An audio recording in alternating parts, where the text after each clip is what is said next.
Right, let's carry on. I think many of you would agree, many of you present in this room, that the situation around the Korean Peninsula is unfolding in a most dramatic manner.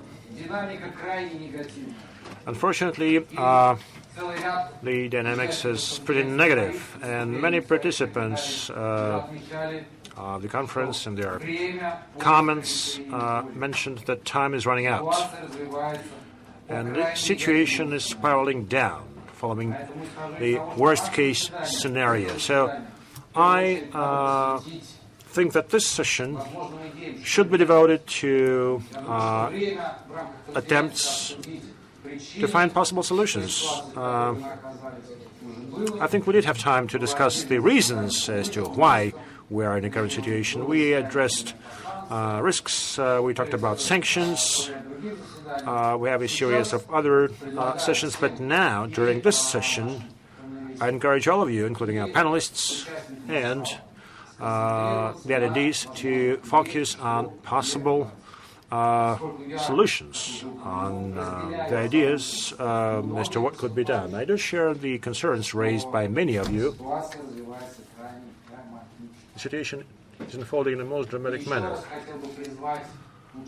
So once again, I would call upon you not to try to narrow down the field of vision. Don't try to limit your thoughts by nuclear and missile capabilities that DPRK possesses. I think it would be unrealistic to demand that DPRK should denuclearize right away.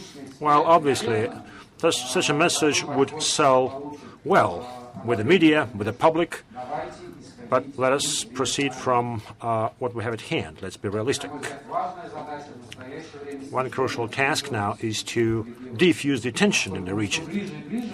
We're getting closer and closer to a situation when a political conflict, a diplomatic conflict, may degenerate into a military conflict. I think it's time to take a step back and then steadily, painstakingly, within obviously reasonable time, to work in order to crawl away from this dangerous line. Now, we have 4 panelists during the session, 2 commentators who will make their contributions. I suggest you all speak from your seats, just to save time. The first to speak would be Ambassador at Large, representing the Ministry of Foreign Affairs of Russia, Mr. Oleg Burmistrov. The floor is yours, please. Thank you very much. It's a great honor for me to be present here in this room among brilliant and illustrious experts who deal with the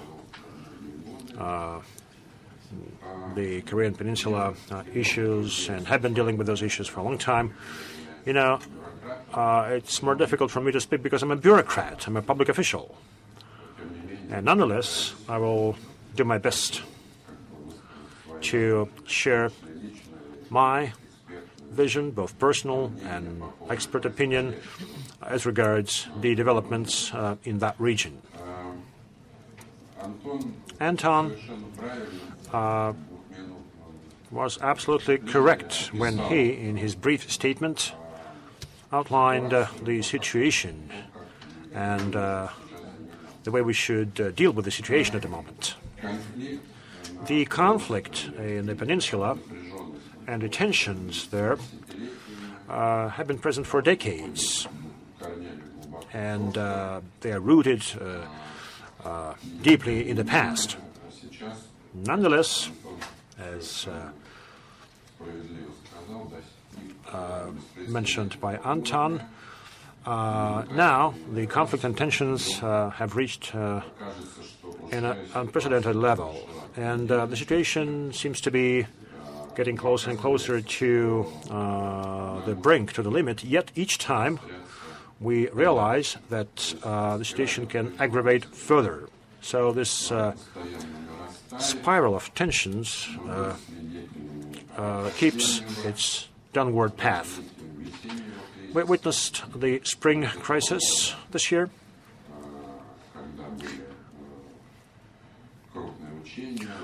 when major military exercises were held in the region. You all would remember missile tests done by DPRK on almost a weekly basis, and at the time we thought that that would be it. So the next step would be outright war. However, in August and now, we observe even more alarming situation. So we ask ourselves, what else can happen to move away and walk away from this diplomatic impasse, and what could follow but a military action scenario. We hope that the situation would not end up in a war, and we are to put our back into making it. In fact, no single party objects to the fact that there is no alternative to a peaceful diplomatic solution, and there can be none. Obviously, different parties pursue different approaches. They have various nuances reflected in those approaches, but I think we all agree that there is no military scenario, military solution, although we hear some voices that admit such a scenario. Having said that,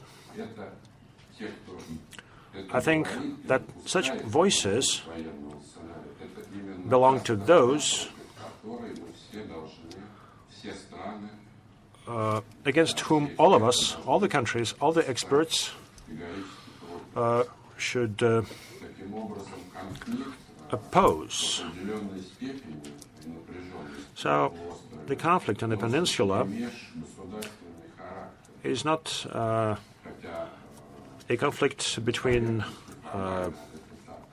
different countries or states, although this is how it looks on the surface. But the essence of the issue, as Anton described it, the essence of this whole issue, the possibility of a war, is something that has to do with the situation in one country, in one state. And we hear such voices coming from that state, from that respected country. Like any other democratic state, that country has differing opinions. However, the division between the parties should be pretty simple. Are you for war or are you for peace? If you are for war, okay, step aside and don't mess with us. Don't put obstacles to our efforts to restore peace. If you are for peace, then we are together. All the countries, without exception, including the United States and DPRK, and Japan, South Korea, Russia, China, all the participants of the six-party process, and the rest of the international community and the Security Council, and so on, all of us should stick to the same stance. We are to seek political and diplomatic solution. And all our efforts should be put to achieve this. And nobody seems to be objecting to this. I'm confident that neither in this room nor in the media nor elsewhere will find a single voice opposing this. No one is eager to pursue a military solution. Well, of course, the situation has been brought to edge, and both sides are on edge, and we hear a lot of messages, even at the level of top leadership, that in fact seem to corner the situation. And these developments prevent us from starting a discussions, starting a dialogue about very simple things. But again, this is a kind of preface that I wanted to voice. I described what we should do with respect to the situation. I would hate to repeat the official position of our country and the position voiced by our president and our foreign minister. On many occasions, they talked about this, and they talk about this issue in detail, and this is the kind of topic we raise with our partners across the globe. This is one of top 3 topics that we discuss with any of our international partner. At the moment, I think this is top 1 or top 2 global issue in top 3 in terms of gravity of this issue. It is definitely number 1. The entire world is trying to resolve this problem, and we see that a number of players start to get involved in such efforts, even those players who didn't exhibit much of an interest in that region. The EU has been very active. In fact, the EU, led by Germany, is very much involved. Germany is now trying to find its role and have a say in these issues, and we welcome that participation of any party, of any state. We still believe that the future format will be a format of negotiations, and the system of regional security in Northeast Asia will be built, and the 6-party format that has ceased to exist formally has been good for the future security architecture in the region, because it is all about regional states. This is a regional affair, and it's up to the regional countries to address the challenges. Okay, I'm sorry. What has to be done? I'm sorry, I got carried away. Within 1 minute, I will quickly try to sell you our Russian plan that has several names that you must have heard about. Russian-Chinese roadmap.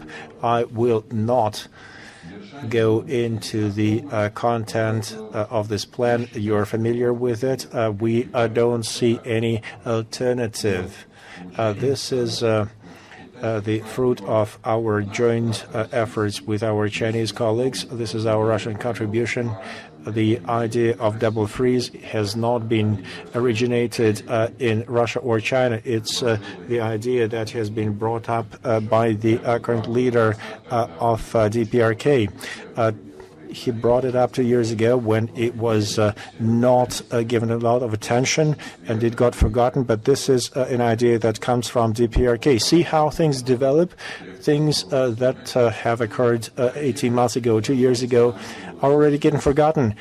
We want to revive it. We have to show constraint in a military way. We have to freeze testing of missiles in return to freezing new military drills. We want it to become in the military domain. We don't have to demand that they stop. It has to happen voluntarily. It has to be a quiet decision. They don't have to make loud announcements. Let's just calm things down. Reserve and constraint are the 2 conditions that can help. If we ask for denuclearization at once, then we're going to kill the whole idea. I guess I have another 30 seconds. That's phase 1. That should be the start of dialogue between Washington and Pyongyang in a loud way or on a low profile way. Doesn't matter. using of principles of peaceful coexistence. They can write it down or just announce it. Talk about principles of relations normalization between DPRK and the United States and Republic of Korea. We should not get in the middle of the two Korean states. Let them come to a settlement. They don't need any middlemen. And Russia is not playing a role of a mediator in this. And the third phase would be a comprehensive solution, denuclearization of the peninsula, lifting of the sanctions, defining a reasonable level of armaments in the region, foreign military presence, and finally setting up something in the six-party format like OSCE or any other organization for security where all states, including and foremost DPRK, should feel secure. DPRK should receive some kind of security assurances.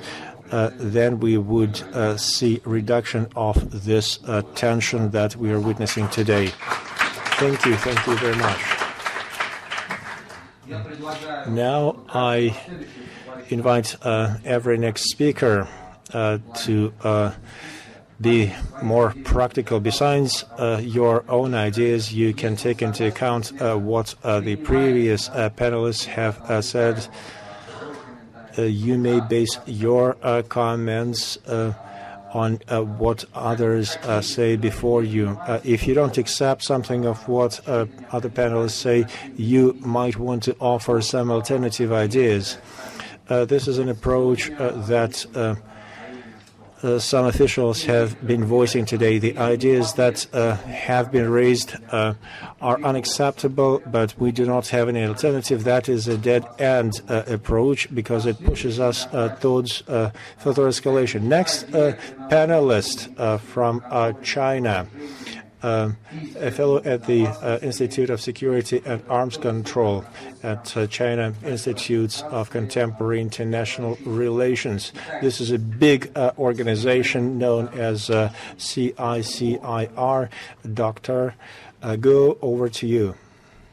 Thank you, Anton, for inviting me to attend this important conference. It gives me a great honor to speak at this panel. I want to address three questions related to the situation on the peninsula. The first question is, how about the risk of armed conflict on the Korean Peninsula? According to conventional wisdom, the probability of armed conflict on the peninsula should be in decline at this point. Because according to non-proliferation history, before a nation crosses the threshold of nuclear weapon development, the risk of armed conflict is high. But as the nation has already passed the threshold, the risk tended to decline. Yes, that's the history. For example, Israel conducts surgical strike against Iraqi and Syrian reactors when these reactors are still under construction. And there is no other example that nuclear-armed states was attacked after it has already acquired nuclear capability. And I think at this point, nobody wants war on the peninsula. According to the CIA assessment, General Kim is a very rational actor. He is the last person who wants conflicts on the peninsula. And although President Trump talked about fire and fury, but it seems to me that his former aide, Steve Bannon's comment seems to be more convincing. He said, if we cannot effectively protect 100,000 South Koreans from the attack from North Korea, then there is no possibility of military option. Yeah. But I want to remind that the possibility of miscalculation, misjudgment is very high. For example, as the U.S. sent the B-1B bomber to the border of North Korea, North Korea might regard it as a signal of war and shoot it down. Then a great war will occur unexpectedly. And there are other sources of risks. For example, the cyber attack against each other. That is very dangerous. And I'm afraid if we have another Korean War, its influence will be much more significant than the war happened in the past on the peninsula. We have a lot of wars on the peninsula. Yeah. We Chinese are very familiar with it. Since the 16th century. We have war with Japan on the peninsula. So, but today, its influence will be more significant because East Asia has already become a very important part of the international economy and the politics. So its influence will be more significant than the last Korean War and than the war between Japanese, Russian, or something like that. Yeah. So we must take action. The second question I want to address is, can we apply the model of Iran nuclear deal to the case of North Korea? This morning, there are a lot of discussion about this question. My answer is yes and no. Yes. As Iran signed the deal with P5+1, it gets no security guarantee or normalization of relationship with the U.S. But I think in the case of North Korea, it's different. First, North Korea has already got the nuclear capability, but Iran not yet. Second, the security situation in Middle East actually is the development of situation is in the favor of Iran. It has got the opportunity to expand its influence in the region. But for North Korea, the situation is completely different. The North Triangle no longer exists, and the South Triangle consists of South Korea, Japan, America has been already strengthened. So from the perspective of North Korea, the situation is very hostile. And the third, in the case of Iran, we have negotiation talks lasting for 12 years. In the case of North Korea, at this point, there is no ongoing talks. The six-party talks has already been suspended for 8 years. Yeah, that's the problem. So I think the most valuable lesson we can learn from the case of Iran is that we must resume talks as soon as possible.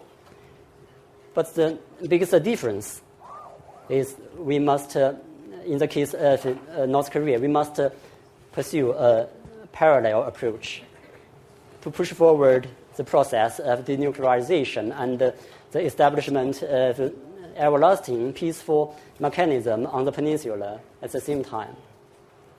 The third question I want to address is what we should do as the next step. I think the most important thing, the top priority, is the resumption of talks. China does not care whether it's bilateral, trilateral, 4-party, 5-party, or 6-party, or 20-party talks. China does not care. If we can have talks, we can reduce the possibility of miscalculation and misjudgment. That's very important. And through talks, we have reached very meaningful, very important document in the history. In 2005, we reached the September 19 joint document that we have drawn a very good roadmap for the denuclearization. and the establishment of peace mechanism on the peninsula. And recently, I have witnessed some positive signals from different parties. For example, the U.S. said 4 no's, and South Korea, the President Moon in Berlin talked about negotiation and talks. From our friends DPRK, I've heard some conflicting messages, but at least there are some messages. They also want to talk. I hope it reflects the real strategy of DPRK. And so, against that background, China and Russia jointly released the statement in July. We call for parallel approach, step-by-step approach, and we think the best starting point for talks is suspension of large-scale military exercise by ROK and the U.S., and the suspension of missile and nuclear activities by DPRK. And I think at the same time, as we make efforts to resume the talks, every party should refrain from taking any more new provocative actions. For example, the U.S. should stop the deployment of THAAD on the peninsula, and should no longer talk about redeployment of tactical nuclear weapons on the peninsula. And furthermore, I think for our DPRK friend, it is better to reconsider the possibility to test the hydrogen bomb in South Pacific. During the Cold War, when the founding father of DPRK, Ken Yong-sen, initiated the nuclear weapon-free zone on the peninsula, almost everybody think it is an impossible mission. But in 1991, Americans withdrew all the tactical nuclear weapons from the peninsula, and that impossible mission has become possible. Now we face another impossible mission. We want to re-denuclearize the peninsula and establish an everlasting peaceful mechanism on the peninsula. I hope through our joint efforts, we can again make that impossible mission possible. Thank you.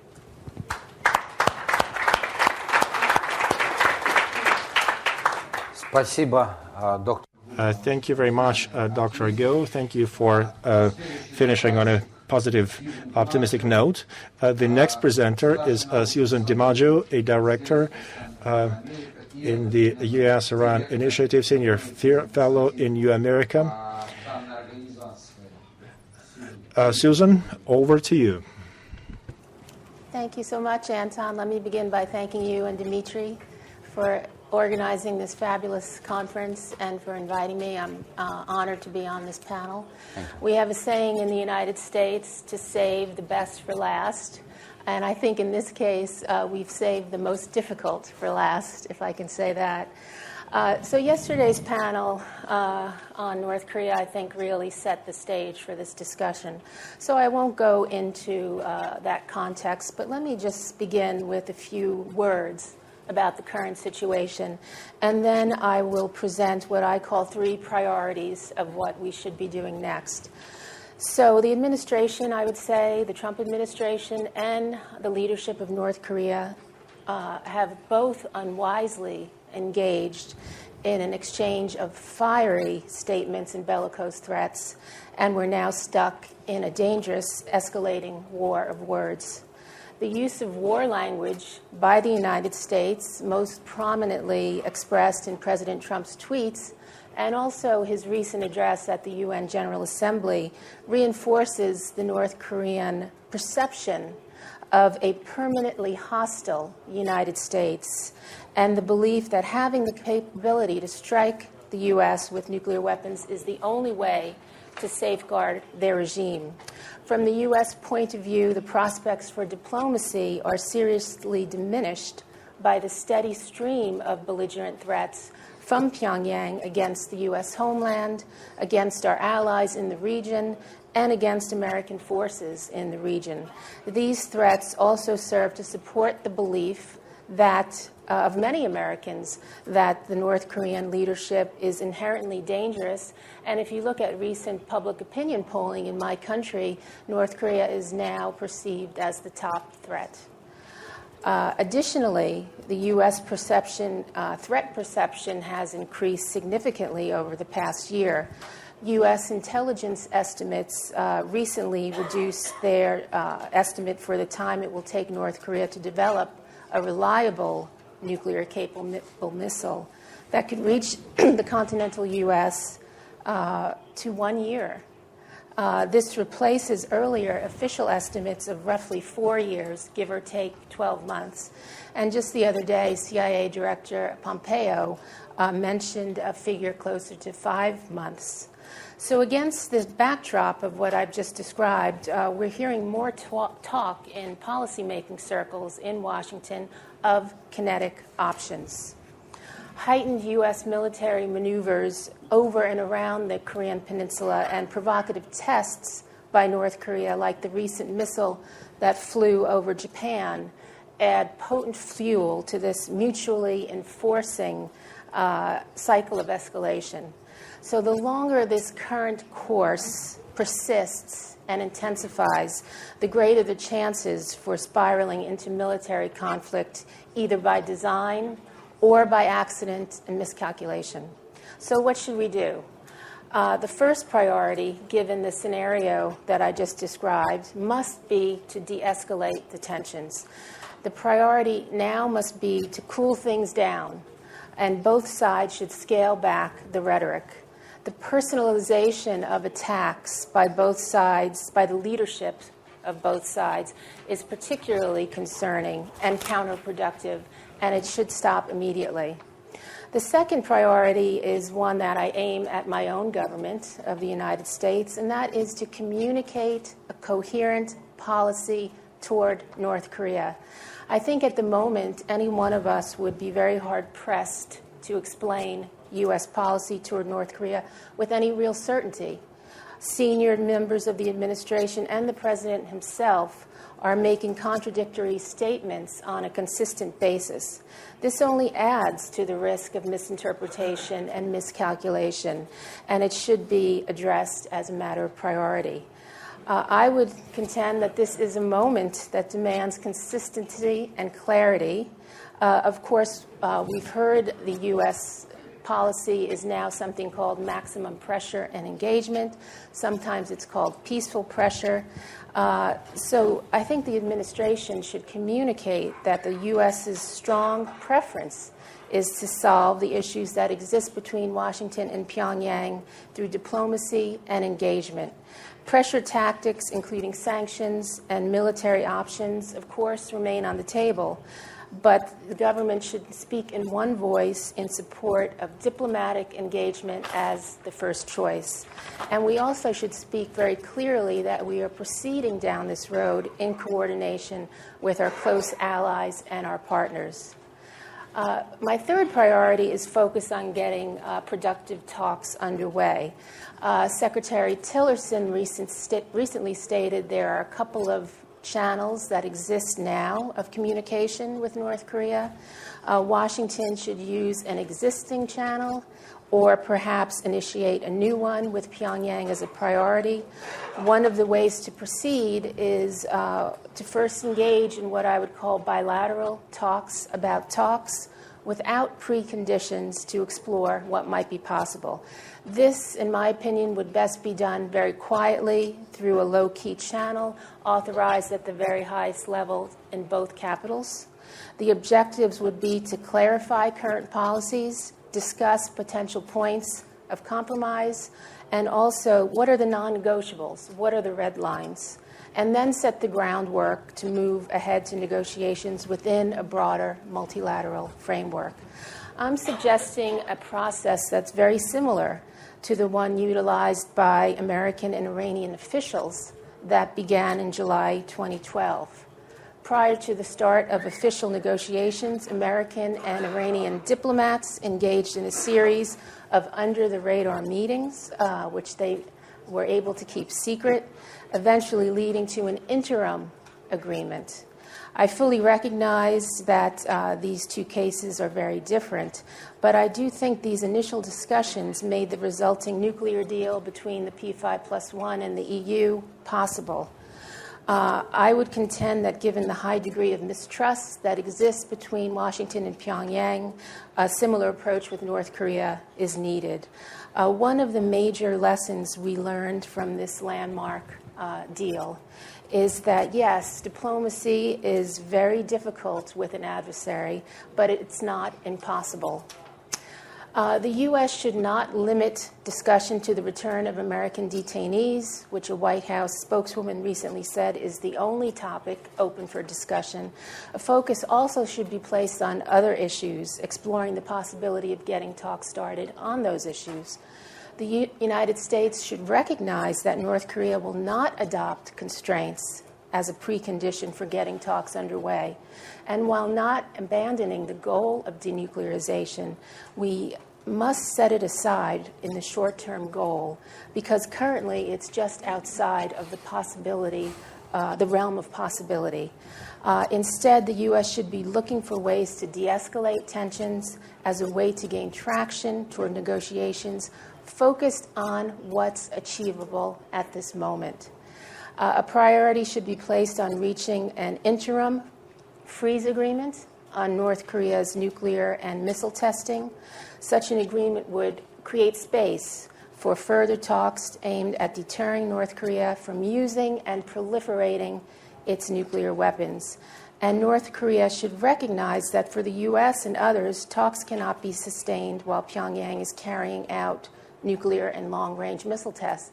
I understand that the public positions of both Washington and Pyongyang have rejected this proposal, but my understanding of current policy, North Korea policy, is they will not engage in talks until they finish the final steps of their nuclear project. Meanwhile, it's important to note that senior administration officials, most recently National Security Advisor McMaster, recently said that deterrence with North Korea won't work. This is very alarming, and I think we are heading into very dangerous territory, and the idea of a freeze proposal should be reconsidered by both Pyongyang and my own government. In turn, I think the North Koreans should be expect to require that the U.S. reciprocate with restraints of its own, creating a more promising atmosphere. This could be done through some modification or adjustment of U.S. ROK, joint military exercises, not a complete suspension, but perhaps adjustments in the scale, composition, location, and timing that could address North Korea's concerns without compromising the training and readiness of such exercises. Like the DPRK testing suspension, these exercise modifications would remain as long as talks are underway. If these discussions prove to be productive, it could open the way for other issues to be discussed. Discussions on assurances from North Korea that it will not transfer weapons, fissile material, dual-use technology, as well as chemical and biological weapons. Also, talks on nuclear doctrine, such as no first use. The North Koreans contend that they cannot relinquish their nuclear program until the U.S. ends its hostile policies. In fact, this was reiterated by Madam Che in the panel yesterday.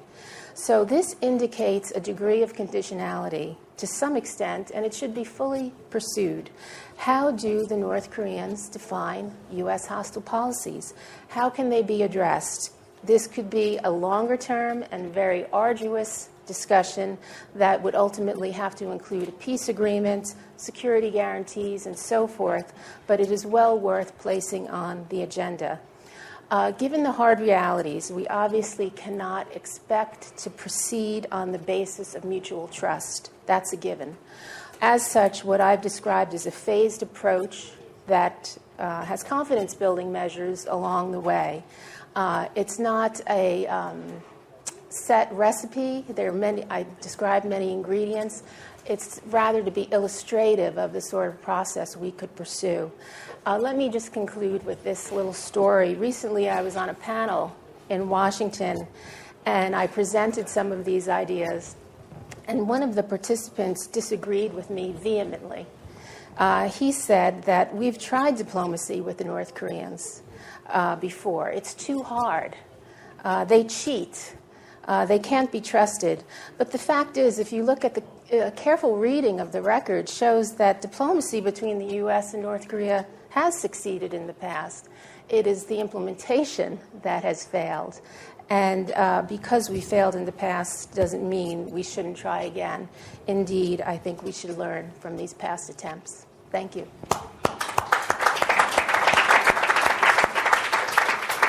Thank you, Susan, for your practical suggestions.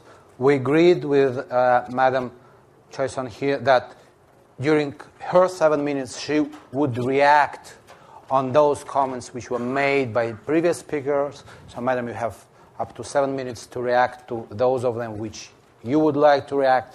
After that, we will have 2 commentators, and discussion after that will be open for all participants. Please. Okay, maybe I have a couple of things to respond. Please. As for the tension reduction on the Korean Peninsula, I think DPRK did and does want to approach in a peaceful way, which means that we want to settle the issue in a diplomatic and peaceful way.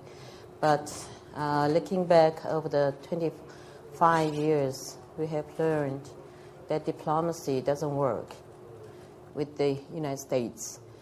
We tried all different formats of talks with the United States, bilateral 4-party talks and 6-party talks. And what we learned from these talks that these diplomacy and these talks wouldn't get to nowhere, and we have come to the made a strategic choice that we have to develop and strengthen our nuclear capability in order to deter the attack from the United States. And I don't think that because of the time limitation, I'm not going to reiterate what kind of nuclear threats the DPRK is under at present by the United States. But I think everyone here is fully aware what kind of pressure DPRK is under at present by the United States. I think we wake up with all these news coverages where it says that B-1B is coming to the Korean Peninsula again. Actually, all these military exercises by the United States makes the world very noisy, and it really strengthens our determination that we should strengthen our nuclear capability, and we should reach the balance of power with the United States. And we have come to the conclusion that this is the only way that we can save ourselves, safeguard my country and the peace on the Korean Peninsula, as well as the security in Northeast Asia. If we didn't have nuclear weapons, I think that you will easily guess that what my country's destiny was had been. We saw before our eyes that so many countries actually diminished by the nuclear threat by the United States. If they had nuclear deterrence, their destinies might have been different. So make no mistake, DPRK is not going to repeat the same destiny as other nations that who were actually yielded to the U.S. nuclear pressure and came out with the bitter destiny. And we are not going to trace the same destiny as other nations. So we are going to, the only deterrence and the only way to defend ourselves is the nuclear weapons that we have in our hands. If we didn't have these nuclear weapons, I don't think there wouldn't have been my country by now. So we will strengthen our nuclear capabilities, and we will hold to the nuclear weapons as long as the United States pursues hostile policy on DPRK by trying to pressure militarily on DPRK and also try to suffocate DPRK by so-called UN economic sanctions on DPRK. And if the United States has a makes a right choice by deciding to abandon hostile policy and decides or makes a choice to coexist with the nuclear-armed DPRK, then I think there will be a way out for the United States. Otherwise, we are not going to give up. We are not going to give up nuclear weapons, and we will. On the contrary, we will strengthen our nuclear weapons because this is the only way that can preserve peace on the Korean Peninsula and avoid or prevent possible war on the Korean Peninsula. I think with each day, I think the world is recognizing the significance and the points DPRK is making with regard to these nuclear weapons as deterrence to prevent war on the Korean Peninsula. I'm not going to repeat all the crazy utterance by Donald Trump with regard to DPRK, but when when my nation is such a small nation, and when you are faced with these kind of statements by the so-called president of the superpower in the world, like fire and fury and locked and loaded and calm before storm, and all these words are aimed at threatening DPRK. So because we have nuclear weapons in our hands, so we are not threatened, and we are very safe because we have these nuclear weapons in our hands.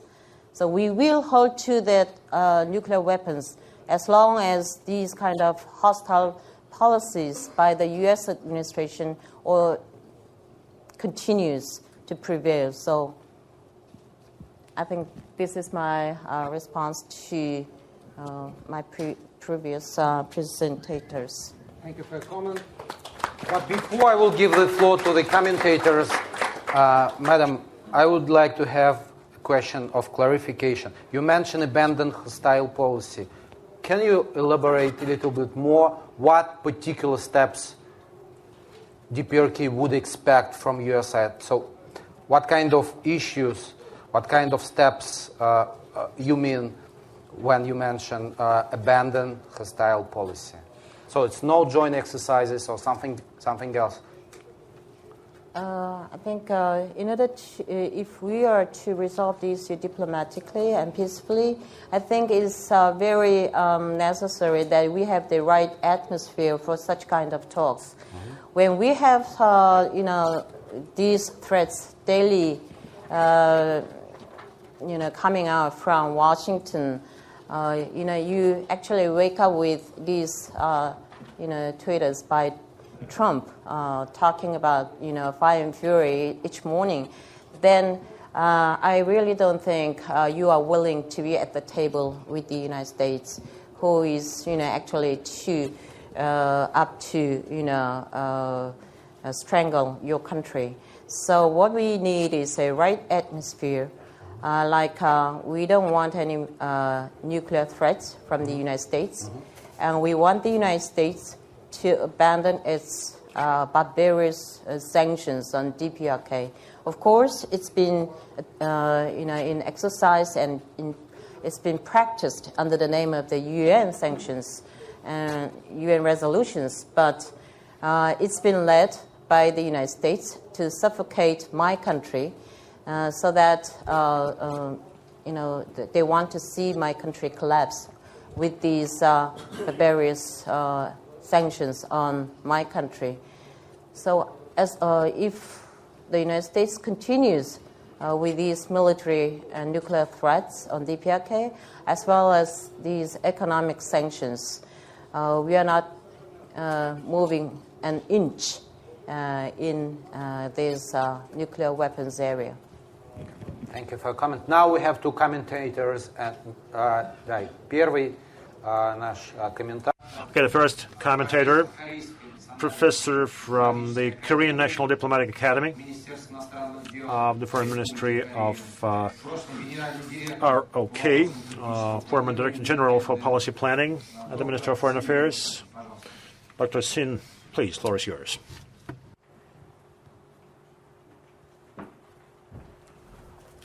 So please, 5 minutes. 5 minutes, yeah. Okay. Thank you, Anton. And I also thank you, Russian government, for having me this wonderful event for the last 2 days. I learned a lot. I also thank you for presenter for your wonderful presentation. Since I'm as a commenter, I promise that I will be really frank, which means I do not necessarily represent any view of Korean government. When I studied at the Georgetown University for my doctorate degree, my supervising professor always emphasized that you must understand the 3 things to understand international relations. One is a fact, the other is a rule, third is a conclusion. Without those 3, you cannot be a good practitioner as a government official or even good professor. So I will explain my position with this kind of 3 steps. First one is a fact. My North Korean sister and brother always say North Korea cannot afford to develop nuclear weapon because of United States hostile policy. Let me start with explanation of international relations. Every country hostile to the other, every country. Now, even U.S.-Russia relations, they are very hostile regarding Ukraine, and even U.S.-China Russia-China relations, very friendly, but considering the Central Asia, we can see some kind of competition. That's the reality of international relations. But on the other hand, we have another aspect of international relations. That is friendship and cooperation. So we always define international relations, competition and cooperation, hostility and friendship. North Korea always emphasized that the U.S. hostile policy, but here is the fact. For the last 10 years, United States and Korea never use of force, attack North Korean territory. On the other side, North Korea in year 2010 attacked Korean territory and killed innocent Korean people, civilians. Who is more hostile? I do not want to blame my North Korean to explain this because I want to explain the nature of international relations and political dynamics in Northeast Asia. My North Korean friends always emphasize the UN sanction. That's true. But remember, every UN sanction, it's already 10, comes out after North Korea's missile test and nuclear test.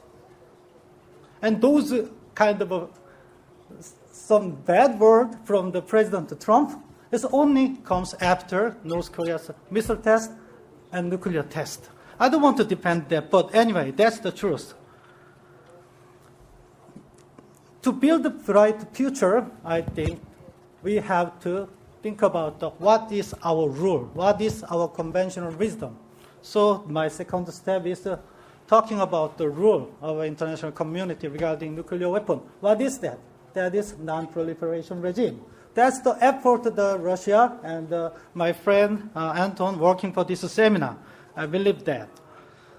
The non-proliferation regime does not come from the one people's idea. It's a gathered idea, together common idea for the international community and collective wisdom. My North Korean friend, sister, said that no, P5 has a nuclear weapon, and India and Pakistan has a nuclear weapon. Why not North Korea? But yesterday, I learned from former ambassador of China, saying that the nuclear weapon of India and Pakistan does not make any contribution for the stability and peace of international community, and neither does North Korea's nuclear weapon. I support that idea. Again, I don't want to blame North Korea. I would like to say third thing, what's the solution? This is my main idea. Let me first thank you all participants and all countries and all specialists who try to make a contribution in the non-proliferation and denuclearization of the Korean Peninsula. I appreciate the Russian government holding this meeting and proceed some sort of effort for the denuclearization of the Korean Peninsula. Of course, I have some doubt why Russia is so active. So whether that has a kind of intention of a political influence or the weakening Russia's alliance. Because my job is that. My job is a security analyst. So I have to put every concern and every doubt on every country's behavior. However, I really thank Russia. Why? Because the eventual solution in this matter, only thing is dialogue, discussion. So Russia's suggestion, I love. But problem is how we start and how we proceed. That's the two major questions when you talk about this dialogue. First, how we start. Russia said the dual suspension, dual freeze, but North Korea opposed that and United States opposed that. But there is another opportunity. What? Since the 1st November, starting from 1st November and end of 28th April, there is no major military drill in Korean Peninsula. And if North Korea do not test nuclear weapon, do not test missile, there is a de facto dual suspension. So use that time as opportunity for dialogue. Without any condition, we can dialogue. Second, how we proceed. One minute? Okay. How we proceed? There's a famous word by my North Korean friend. Action by action. On the one hand, denuclearization, we want, US want. On the other hand, North Korea's concern, security concern, and economic concern, and end of hostile policy.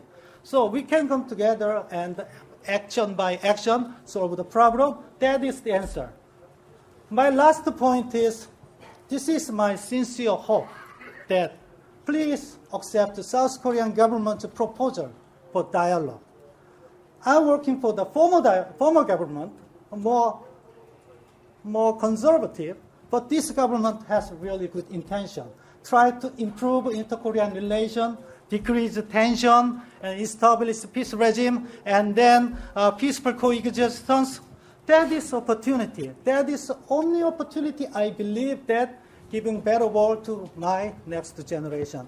So this is the end. And I just want to add one question. Since Director General Che mentioned that about the end of the hostile policy, is that a starting point of a dialogue or the kind of a condition of North Korea's action for denuclearization? That's it. Thank you.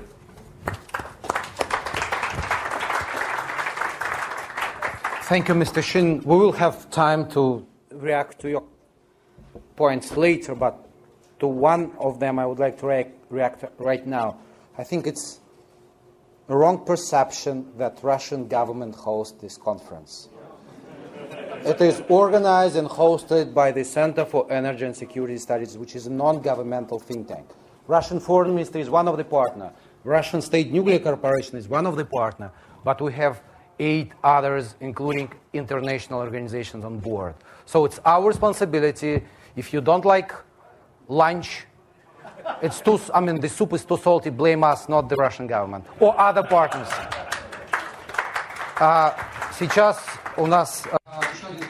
And now we have another commentator, Dr. Tolaraya, Chair of Regional Programs at the Russky Mir Foundation, Director for Asian Strategy Center at the Institute of Economics with the Russian Academy of Sciences. A long list of titles can go on and on. Georgi, please. It's up to you. Economizing time. Well, I've been doing Korean studies for 40 years. And now in my memory, I remember that kind of very tense situation. When I think why it happened, well, that's due to actions of both sides, both Democratic Republic of Korea and US, sometimes assisted by South Korea, sometimes not, like now. Probably if we take recent decades, if North Korea would stop at the point of first nuclear tests, when the world have learned that they have nuclear deterrent and haven't increased their missile and nuclear potential at such a speed, probably the situation would have been calmer now. At least the US president won't threaten almost daily to destroy the country. There would be no all-encompassing sanctions close to economic blockade. And at the same time, DPRK security would have been more or less guaranteed. On the other hand, I remember since 1989, I've been constantly talking to my American and South Korean colleagues, both on official level and unofficially, telling them, please do not think that DPRK would collapse or will disappear by itself. And still I only heard for 25 years, you don't understand. This is a communist country which will follow the usual route of history. It will soon, maybe not tomorrow, maybe in a year, they'll collapse. And so the only thing we should do is to help it, do so in a soft landing manner. And then the nuclear problem would be solved, so we need not make any compromises. So the result of the US policy we can see now. I don't want to blame the US government for that, because the situation is broader. It's the all-encompassing understanding of the situation by the United States governing class, by United States establishment. And I understand it's very difficult for US to make a strategic decision, to try not only this pressure and isolation approach, but something else, because diplomacy haven't actually been tried, and what was tried was trying to make an agreement and then to break it from both sides. So now we're at the crucial point. We can continue for some time like that, for some time more. I wouldn't even exclude a limited conflict, a limited military action like US striking on some North Korean object and North Korea retaliating, but in a limited manner, not starting an encompassing war. And that would happen anytime, in fact, in this situation, tomorrow, next month. But anyway, the sides will have to come to the need to negotiate and find a compromise. And unfortunately, I believe this is the bulk of this decision lies in Washington. I think that Washington should make as a stronger adversary, as a stronger country, should make some wise strategic decision. Therefore, I really like Susan's presentation. I can almost undersign all of it because compromise and negotiations at least would diffuse the current crisis. And I would like to stress the Russian-Chinese roadmap proposal. The most important part out of 3 stages is number 1, is to start talking and negotiate and freeze hostilities on both sides. We can talk for 20 years, 30 years, but there will be no war at that time. North Korea would be obliged to stop its nuclear and missile development, while US will have to stop the sanctions and pressure. I've been to North Korea last week, and I saw a country which is developing its economy, and the people's life has really got better over the last years. But I could very clearly feel that the sanctions will undermine this process, that the sanctions that we have now will soon take their toll, especially this winter. Already in the northeast areas, there's no gasoline because it's not delivered from Russia. So I think this is not the right thing to treat the people of the country, even a hostile country. And it's important to start talking as soon as possible. To economize on my time, I will end now. I'm sure that the people on both sides of the ocean, as well as the capitals of the major six parties of the partners, are wise enough to avoid the worst-case scenario. And it's possible. The only thing we should do is just start talking, maybe even at this conference. And I'm sure that then the worst thing won't happen. And I'm really sure that this can be achieved. The day after tomorrow, a large group of Korean experts from Russia, including myself, go to Korea. So we would like to prove by our own example that, well, we are not believing in imminent war. Well, if we're wrong, it means our expertise was bad. But I hope that won't happen. Thank you. Thank you. Спасибо, доктор. Thank you, Dr. Tolara.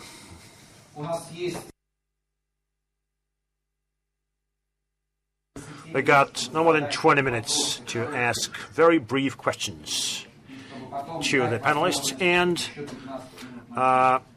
we need to allot another 15 minutes for responses.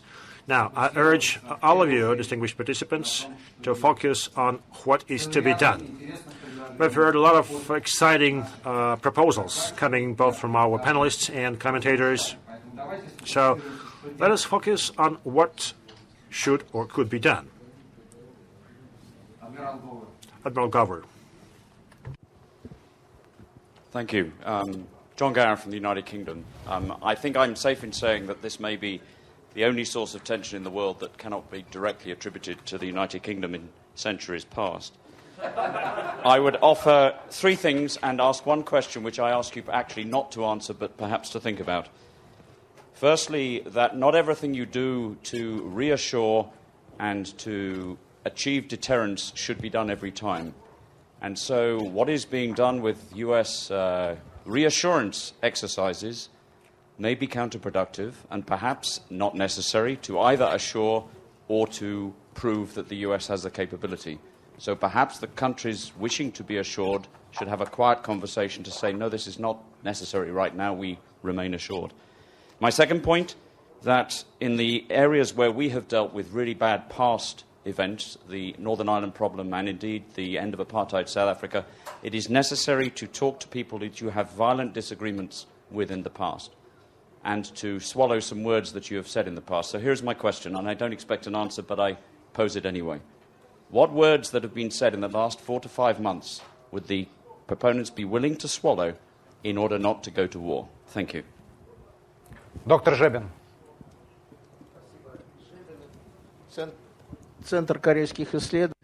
Center for Korean Studies of the Russian Academy of Sciences.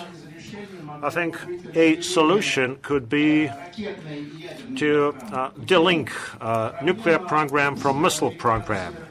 I think the problem with respect to U.S. DPRK relations had to do with verification. That is when we had IAEA demanding additional inspections on nuclear facilities. But this is an issue that can be addressed by national control means. And this is perhaps the most challenging part of any agreement, be it agreement with DPRK or with any other country. And second, our American colleague, I think, specifically mentioned that the DPRK should cease its nuclear tests and launches of long-range missiles. I think Americans understand that they cannot ban the DPRK from having missiles. No single country in the world would agree to this, especially when neighbors have such missiles. So this delinking is something I insist on. In fact, American specialists, those related to the Pentagon, also suggested to delink this. Perhaps we can allow DPRK to launch their satellites. You know, an expert would know that this is a launch that brings a satellite to the orbit and not a ICBM test. And in return, there could be a tacit consent on the part of DPRK not to test those ICBMs and warheads for those ICBMs. So this is a kind of trade-off that could be reached, and this trade-off could serve as the starting point. If it's a success, we could move on to more sophisticated approaches with respect to nuclear disarmament, because these would require on-site inspections, and this is the most challenging part. Thank you very much. My name is Mr. Kitano. I'm a Japanese ambassador in Vienna. I have a question to be addressed to two experts from Russia and the United States, and I thank the three presenters and to share with and what is required and actions to be taken. And I very much appreciate Professor Shin and to highlight. And there are two things to be discussed. One is how to start. The other is what goal to be pursued. As has been highlighted in our discussion on Iran, and what would be the final goal is very much important. And I suppose from our standpoint, denuclearization of a Korean Peninsula should be the goal to be pursued. I suppose that Mr. Guo specifically mentioned that denuclearization, and together with peaceful existence should be pursued. So I would like to ask two experts from Russia and the United States. And Russian expert mentioned about security and architecture in Northeast Asia is to be pursued. And U.S. expert mentioned about we have to touch upon the issue of non-proliferation aspect. But I would like to ask, how do you think about that denuclearization as a final goal to be pursued? Thank you very much. Спасибо. Господин Ильичев, рядышком. I'm Alexander Ilichov, a consultant. Now, quite seriously, I want to say thank you to the Center for Energy and Security Studies. Thank you to Mr. Klopkov. Thank you to everyone who came over here for this opportunity. For the first time, experts travel all over all the time, and they communicate. However, there hasn't been a venue for a big discussion for a long time. People talk in a virtual space, and they don't really hear each other. It is clear that now we are at a point in time where we would really be close to falling into an abyss. What has to be done? This conference has clarified a few things for me. So thank you to representatives of DPRK that came here. Thank you to everyone else who came here and made a contribution to this event. There is no alternative to a multilateral approach. With all due respect, and we understand the need to do bilateral negotiations between DPRK and the United States and other actors. But there is no alternative to a multilateral approach. No one country can single-handedly or unilaterally address all the challenges that we see concentration of in this part of the world. Being skeptical about six-party agreements, this joint statement of 2005 has been the best that we have seen so far. Implementation was the weak side of it. Well, then we have to draw the right conclusions, learn the lessons, and keep moving. What we are lacking, DPRK once again said very clearly what they're concerned about and what they need. Instead of just discarding that, instead of labeling it in different ways, we have to take it seriously. Next, we have a bilateral Russian-Chinese initiative. What are we lacking there? We don't have enough substance. There is no formal dialogue. So at this time, the P5 countries need to go ahead and work unofficially to see what kind of substance can be added, where we could reach some substantial results, so that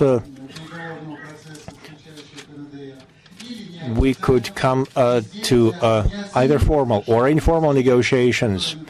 And we believe that Mrs. DiMaggio's organization is making an invaluable contribution. It is extremely important to maintain those informal channels of communication and continue to talk. As a result, we want to see a package of various proposals on the table, something that can be seriously relevant and interesting to DPRK, that should also address the concerns and needs of all other countries in the region and all negotiations participants. Matthew Ban. В середине, да. Передайте микрофон просто. So in the spirit of the usual Russian view of step by step, it seems to me the most urgent thing is steps to reduce the risk of inadvertent stumbling into conflict right now. And I wonder if there are potential arrangements that could be made that could reduce that risk, whether it's some arrangement on incidents at sea, some arrangement on fewer flights, within certain distances of the DMZ, whether it's additional hotlines for communication, including between the militaries on each side. It seems to me there's sort of an immediate need for thinking through things that can reduce the risk of stumbling into conflict. Ambassador Lee. Thank you, Anton. My name is Sang-Hwa Lee. I'm Director General for North Korean Nuclear Affairs in the Republic of Korea. When we have a mixed bag, when we have negative forces and positive forces, the most urgent, the important task at hand is minimize risk and maximize, the opportunities. Having said that, let me present three priorities. First, I think the most prominent positive factor we have is we have the Korean government, the current Korean government is, one of the most forthcoming, if not the most forthcoming, government to dialogue and engagement. And as many previous speakers stressed, when we have no reliable and effective channel of communication, there is greater risk of inadvertent the escalation of tensions. So I think the ball is in the court of North Korea. Let me stress the our president's, the sincere offer, as that he presented on, the July 17th, for the reinstalling the military, dialogue and reunion of separate, the families. Second, the most important thing at the moment is to manage the situation in a stable manner. As we use the term, Dr. DiMaggio, we need a cooling down or, the timeout period. When we look ahead down the road, we have some important, the occasions and roadmaps. One of the most important thing is, that the President Trump of the United States is making his first ever, the tour in the region. So we need to, make best out of it, utilizing, every possible occasions. Last but not least, when political situation is in standstill, we need to, utilize humanitarian or, the sport event. Because, in many times, those, the occasions can serve as a good catalyst. So, between the U.S. and DPRK, you may consider, making use of, the detain issue.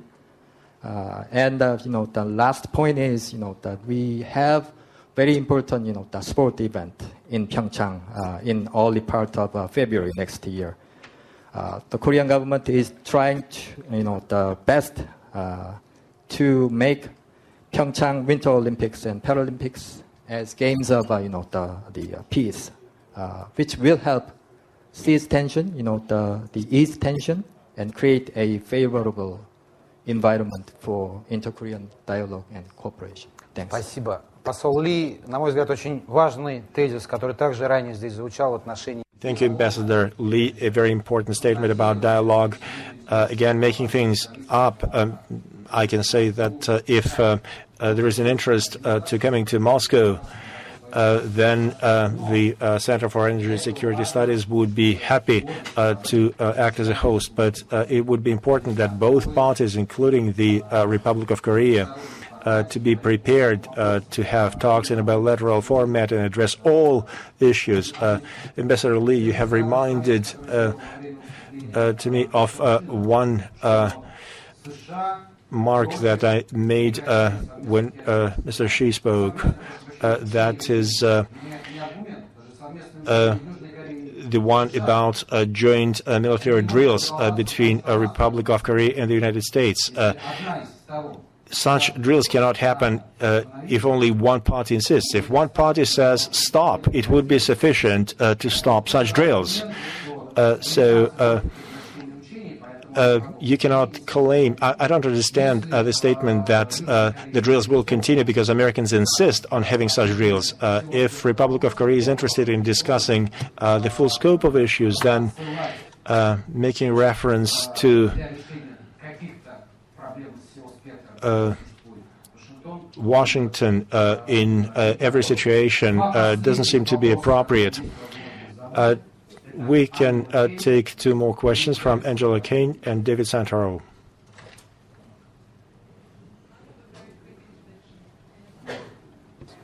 I have a very quick intervention, and it really comes out whenever I hear the representatives of the DPRK speak. It is always a matter between the DPRK and the United States. I mean, obviously, it is not only between those two countries, but the message that comes across is that you are not looking at other countries to get involved. And my question to Madame Choi is it possible for a multilateral approach? And I'm saying that because we've discussed a lot in the last 2 days the value of the JCPOA and also the factor that there are 7 countries in that agreement and 6 of them are very willing to hold on to it, thus guaranteeing the effect and the implementation of that agreement. Is there a role for other countries in this DPRK versus the U.S. engagement? David Santoro. Hi, David Santoro, Pacific Forum, CSIS. I think my question has been partially asked already, but I want to reframe it a little bit. I think in talking about engagement, we tend to focus on the ultimate goals that we should be shooting for and the immediate things that we can do. And I want to challenge the panel to think in terms of medium-term goals. Can we actually identify these goals, not necessarily where we want to end up, but medium-term outcomes that would be acceptable to all parties? And if you could maybe elaborate a little bit on that, I think this would be very useful to think along those terms. Thank you.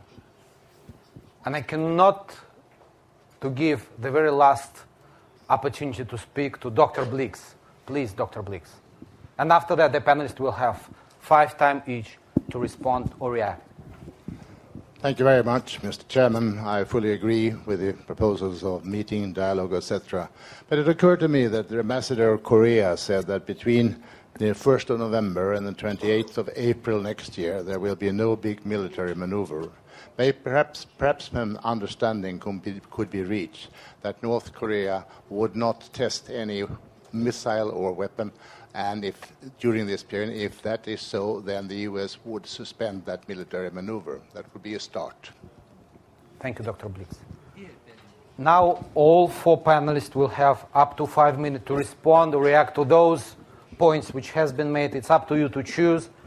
We don't have too much time, but please try to identify those ideas which you believe can work. And we will start in reverse order. So I invite Madam Cho to you to speak first, and Susan DiMaggio will be next. Madam, please. Those questions which you would like to react to. Maybe I would like to respond to goal of multilateral. It's not to Madam Chair, it's up to technical colleagues. Please double check that microphone is working.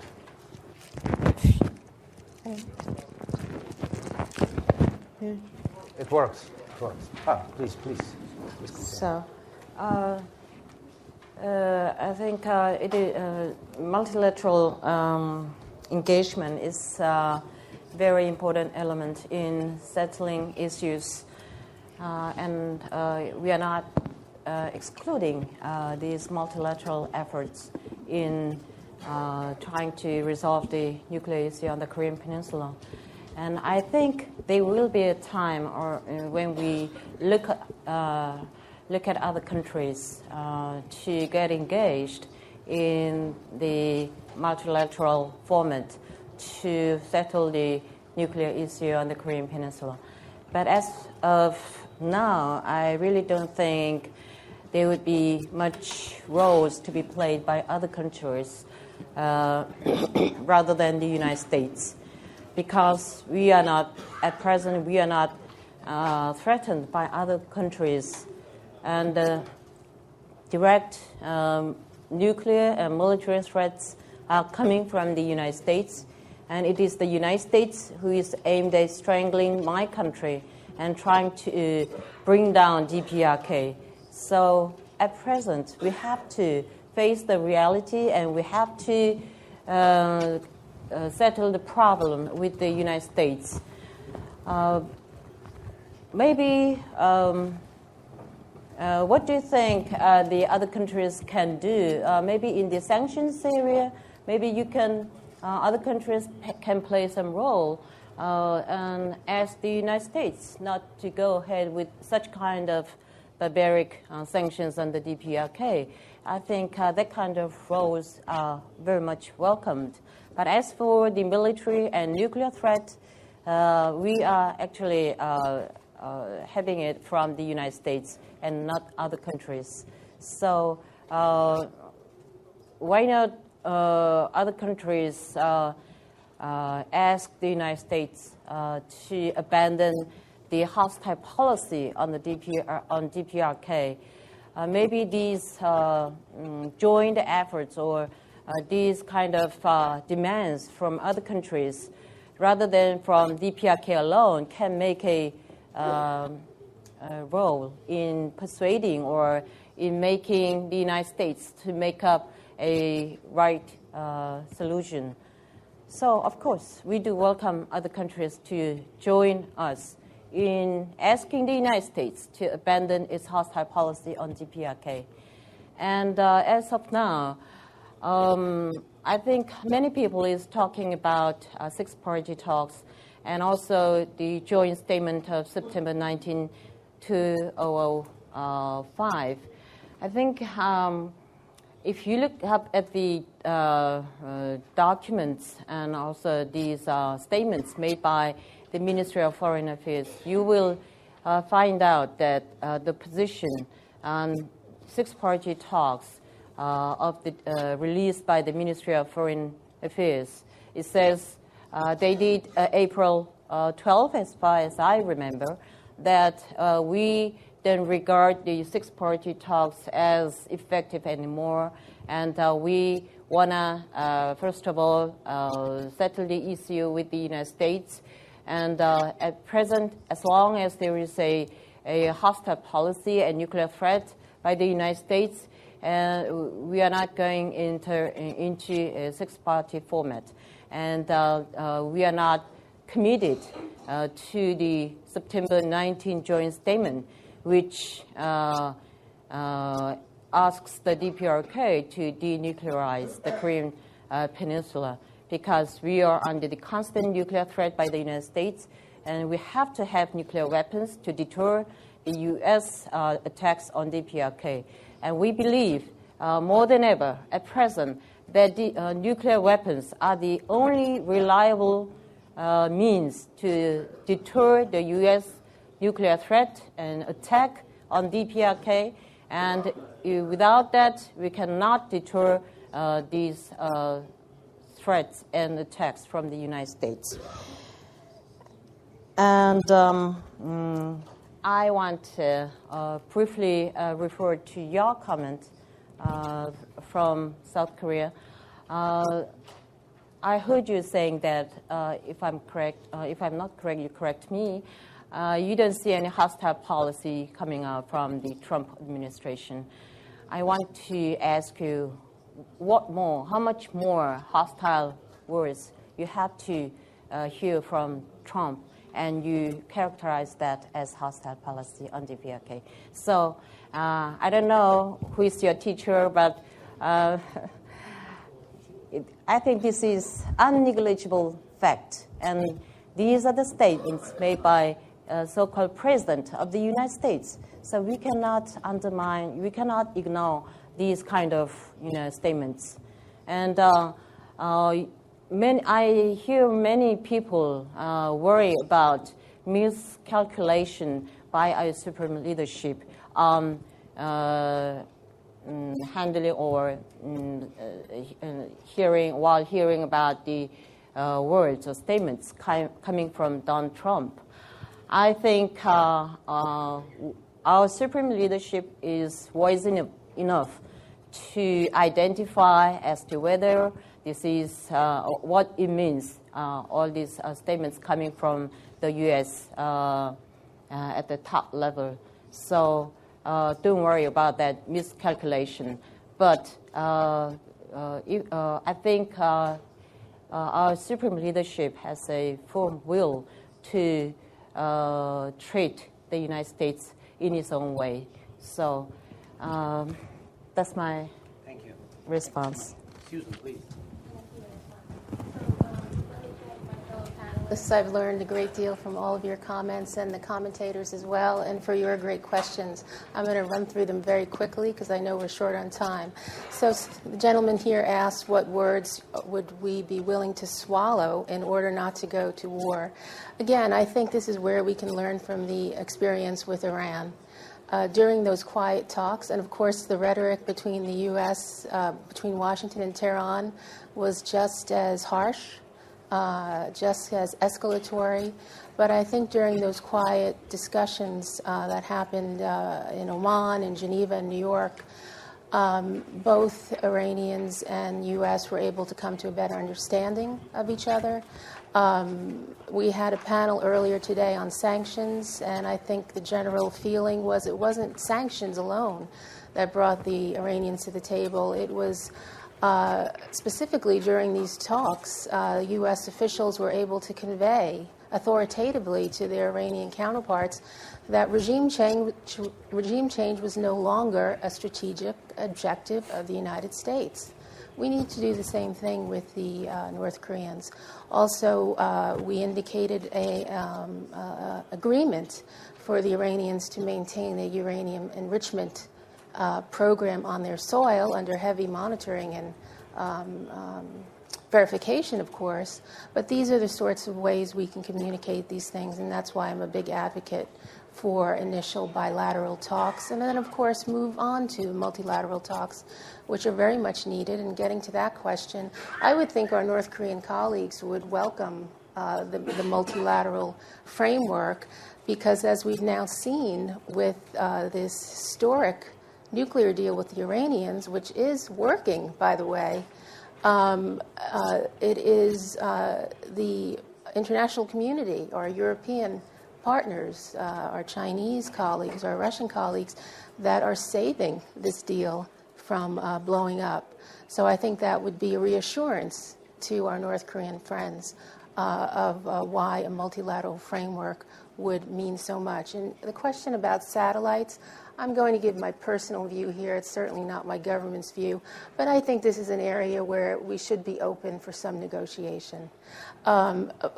Of course, under strict monitoring, again, this I think could be a big benefit for us to get monitors back on the ground in North Korea, and we should look for ways to have creative proposals to address this topic. The question on what is the final goal, I think for the United States at this point in time, there's no question that any American official that comes to the table has to come with the mission that denuclearization is the final goal. And as I said earlier, we shouldn't abandon it, but at this stage we must be realistic and set it aside, not abandon it. And we can't set a time frame of when that end goal will happen. But if we enter into talks with our North Korean colleagues, declaring it as an end goal, but not specifying what the timing could be, I think that's a way to get the talks started. In terms of someone asked about how to reduce the risk of inadvertent conflict. There's an immediate need for this. I wish we could just jump to the process that we had with the Iranians, where Foreign Minister Kerry and Foreign Minister Zarif had each other's cell phone numbers, and they were able to call each other, and my understanding is they called each other quite frequently. If you remember, there was an incident in the Persian Gulf when U.S. sailors went astray a bit and were captured by the Iranian Navy, and that was resolved so quickly because of this immediate connection. Could we get to a point where Foreign Minister Ri Yong-ho and Secretary of State Tillerson have each other's cell phone? I hope so. But in the meantime, we need to have intermediate steps, establishment of some hotline, an upgrade of the New York channel. Let's think creatively on how we can do that. Someone mentioned the utility of sports exchange, people-to-people exchanges. The fact is now we're in a very unfortunate situation where there is a travel ban on U.S. citizens going to North Korea. And understandably, given what happened to Mr. Otto Warmbier and that tragedy. But I personally am against this ban. I was in North Korea. It was my third visit just earlier this year. I would like to return. I know there are a lot of humanitarian workers that would like to have access, and people-to-people exchanges, academics. So I'm hoping that that would get back on track. In this connection, I would urge my North Korean colleagues to release the remaining 3 American prisoners being held in Pyongyang immediately. And if that's not possible in the near future, at the very least, please reimpose the consular visits. As many of you know, we don't have an embassy in Pyongyang, and our Swedish friends are a protecting power. and they should have access to the Americans that are being held here. So I would say, in the interest of helping to reestablish the possibility for Americans to travel to North Korea, please do that. And as a humanitarian gesture, plain and simple, please do that. In terms of medium-term goals, I think it was asked over here, maybe this is a medium-term goal. I would like to see it as a short-term goal, and that would be the establishment of intersections, a U.S. intersection in Pyongyang, North Korean intersection in Washington. That would be another way to tackle this problem of how to have a channel to avoid miscalculation, inadvertent. These are things that can be done. We can, again, think creatively how to get that done right away or in the medium term.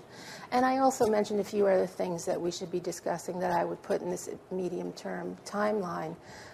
Most urgent for me is some clarification on how the North Koreans see nonproliferation, what assurances they can provide, not only to us, but our allies in the region and the international community as a whole, of what they're willing to do to make sure we feel reassured that they will not transfer weapons, missile material, and so forth. So these are my suggestions. Thank you, Susan. Dr. Guo. To try to address two questions. The first question is about the satellite launch. Besides the nuclear issue, my another major interest is in space cooperation. It is our official position. We support the UN resolution. But personally, I do not. I'm just a scholar. Personally, I think we should encourage space cooperation, and we should discuss the possibility of allowing DPRK to launch its satellite. Yes, that's just my personal opinion. And the second, I want to talk more about the denuclearization on the peninsula. Actually, the denuclearization of the peninsula is also a controversial topic in China. Because the target of the North Korea's nuclear arsenal is America, just as Ms. Choi suggested yesterday. Why China is so concerned about it? Recently, I have read a lot about the Korean's history, which was published in the 1960s and 1970s. Under the guidance of the former leader of DPRK, Kim Il-sung.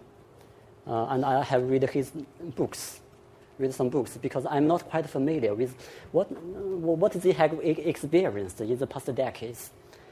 I found that Chairman Kim Il-sung is a very far sightseeing person. He is a very great leader. When I was a kid, Chinese kids, admire DPRK very much. They are richer than us, much richer than us, and they can eat apples. And their films, their movies are very popular at that time in China. For example, we also admire about his thought.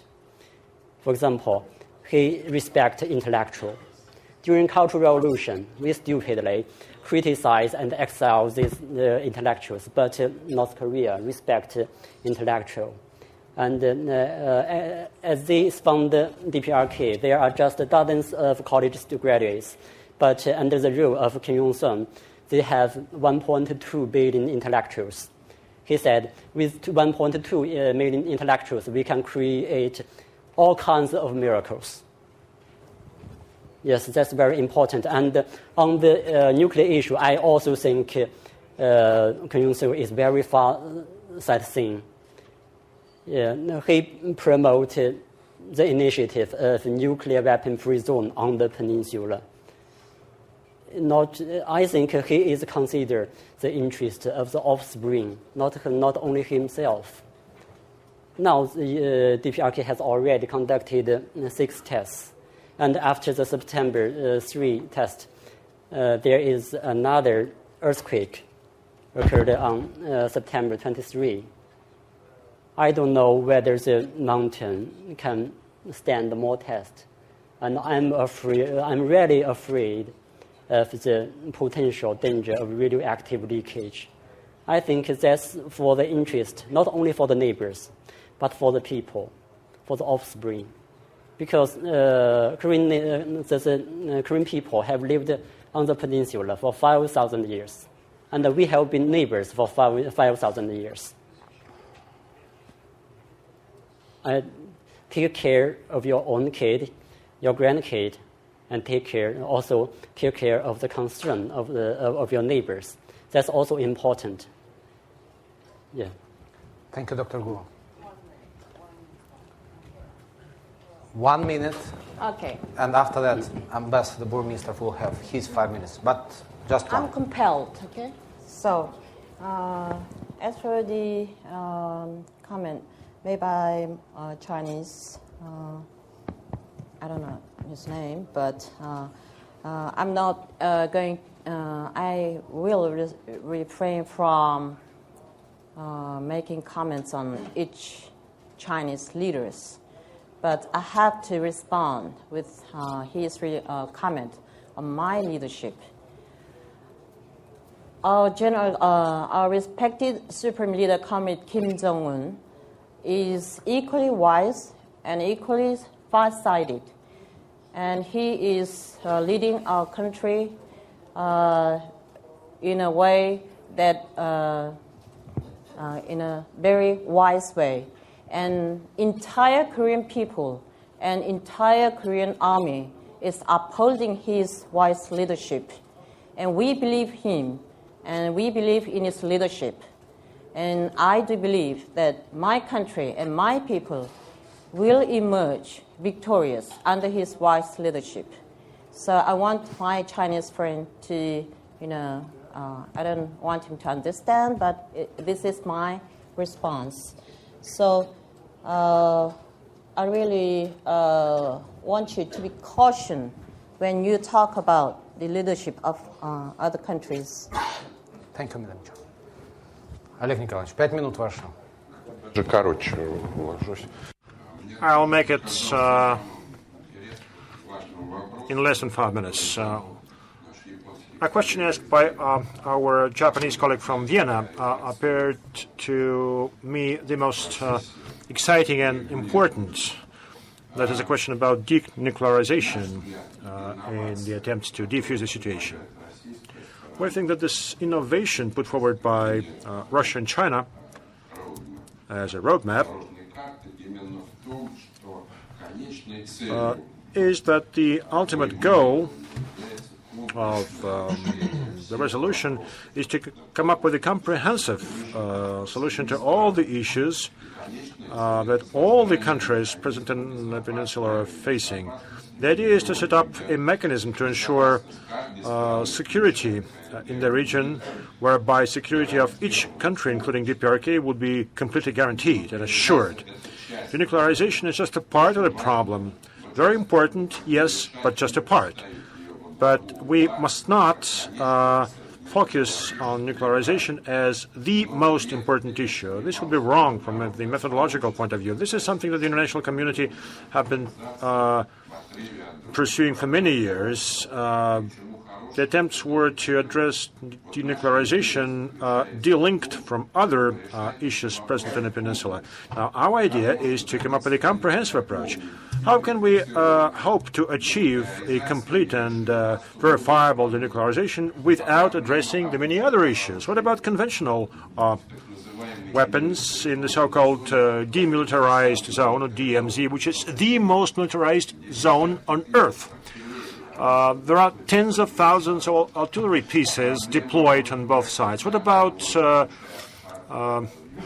missile defense system, including THAAD in South Korea? What about the military, foreign military presence in the region? What about U.S. strategic aircraft? What about carrier task forces? how are we to address denuclearization? How can we put denuclearization forward, forgetting all other aspects, including desanctioning? Shall we leave them aside? Absolutely not. All these issues must be addressed altogether, and preferably under the six-party negotiations agreement. This is the only way to come up with security assurances for all, including achieving the denuclearization. So this is something we must understand. We must not pick just one issue and forget about the others. And I think we should start with simple things. I think we all should just calm down and start to launch a dialogue. Thank you. Thank you all. All panelists. I think it was very useful, extraordinary discussion. We have not resolved all problems we face, and I think in the region, and I think we should be realistic that it takes time. But the problem, as we discussed, we don't have much time. It's Saturday, it's late evening, it's time to be back to our families. But before I will announce that the conference is over, я хотел бы поблагодарить наших партнеров. I want to thank our partners who made this conference possible. First off, I want to mention UN Office for Disarmament Affairs, CTBTO Preparatory Commission, the Russian Foreign Ministry, Rosatom, and TENEX, the Foreign Ministry of the Netherlands, the Foreign Ministry of Norway, the Federal Department on International Affairs of Switzerland, Foreign Ministry of Finland, Gorchakov Foundation, Albert Foundation. I want to thank the colleagues from my center. I want to thank Dmitry Konokhov, Asa Shavrova, Nadezhda Maslenikova. My special thanks go to our volunteers. Majority of them are students of the Moscow University of Physics. Here is a list of the volunteers. Анастасия Печенкина, Илья Самбурский, Денис Софиканов, Юлия Фомина, Варвара Яровая также нам помогала. Besides, we were also aided by the student of the Moscow University, Maria Myasnikova. Special thanks should go to the interpreters. We would not have been able to understand each other without them. In fact, we would have understood each other even worse without them. Sergei Nikoroshev, Sergei Grinin, Andrei Solnikov. Thank you for their contribution to this event. Technical support was provided by colleagues from Lexit company.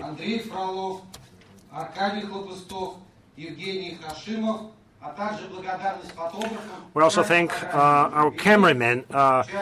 You already saw some of the pictures that they produced. You will get the rest very soon.